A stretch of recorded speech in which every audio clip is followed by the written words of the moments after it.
Alors effectivement, pour répondre à madame, peut-être pour se redonner les grandes orientations en matière de commerce de la ville de Nanterre. Ce que je veux vous dire d'abord, c'est que c'est important pour Nanterre d'avoir une présence commerciale irriguée dans toute la ville. Moi, je considère que pouvoir accéder à du commerce, notamment du commerce alimentaire, c'est un besoin fondamental, qui est un besoin qui existe dans tous les quartiers. Et que donc les habitants, quel que soit le quartier où ils habitent, doivent pouvoir relativement facilement faire leurs courses et accéder à un certain nombre de commerces essentiels. Ça veut dire qu'il faut que la ville, pour ce qui lui revient, elle crée les conditions autant que possible d'avoir ces commerces de proximité, ces commerces de bouche de façon assez bien répartie. Nous avons en conséquence pris le parti, fait le choix de favoriser des polarités commerciales de quartier. Donc ça veut dire que là on a un projet assez lourd de réaménagement du centre commercial du Chemin de l'Île. On est en train de soumettre aux habitants des propositions d'évolution du commerce sur le parc sud, entre le Carrefour Market et le centre commercial des Fontenelles. Il se passe des choses au Petit Nanterre.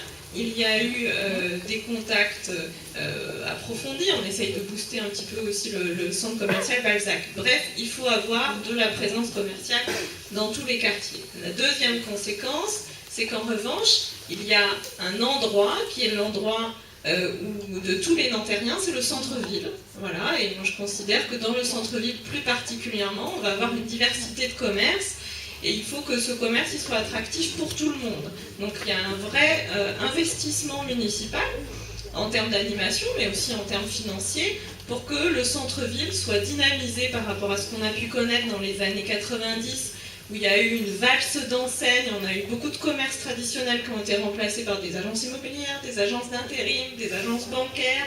Ça tue le commerce. Donc on est en train de réimplanter du commerce traditionnel. Il y a une poissonnerie qui a ouvert la semaine dernière. L'année dernière, il y a Naturalia qui a pu venir s'installer dans le centre-ville. Il y a un certain nombre d'autres projets dans le centre-ville pour dynamiser et diversifier le commerce.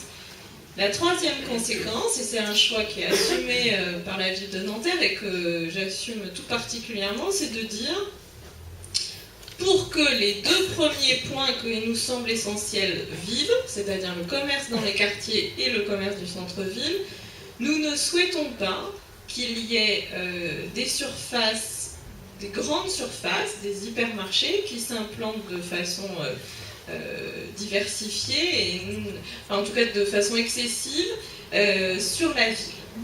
Donc dans notre règlement d'urbanisme, il y a une règle qui dit qu'il ne peut pas y avoir de nouvelles surfaces de grande distribution supérieures à 500 m² dans la plupart des zonages du PLU.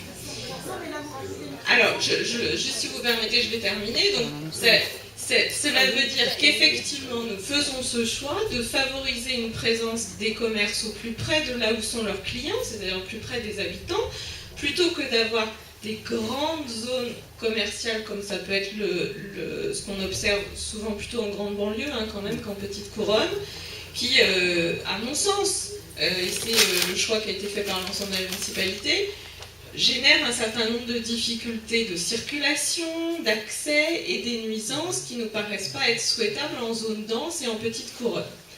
Je mets un bémol à ce principe-là, puisque vous le savez sans doute, il y a quand même un autre projet qui est un projet d'équipement commercial structurant pour la ville de Nanterre qui va voir le jour dans les prochaines années. C'est Cœur de Quartier qui se situe dans le quartier Nanterre Université, qui lui accueillera donc un deuxième hyper de la ville de Nanterre. Mais jusqu'à maintenant, nous sommes bien sur une position de conserver l'existant. Leclerc est un magasin historique de Nanterre et à ce titre, il n'a jamais été question de menacer la pérennité de cette surface commerciale qui, ça a été dit, répond aux besoins du quartier. 40% du chiffre d'affaires fait en piéton, c'est quand même significatif qu'on est bien aussi dans une surface de proximité, et c'est ce qui me paraît tout à fait intéressant avec ce magasin-là, parce qu'il y a des habitants autour, parce que vous y êtes, vous, autour. Ce ne serait pas le cas si on était sur un équipement commercial de 5000 m², 7000 m², qui soient en zone d'activité, où là on générerait beaucoup de trafic voiture et on n'aurait pas un service de proximité extraordinaire. Ce choix-là est effectivement un choix particulier que toutes les communes ne font pas, mais qui est posé par la ville de Nanterre et qui, moi, me semble être de nature à permettre à ce que chacun, qu'on soit motorisé ou pas, il y a quand même aussi beaucoup de Nanterriens qui ne sont pas motorisés, à ce que chacun puisse accéder à des commerces qui répondent à ses besoins, pas trop loin de chez lui.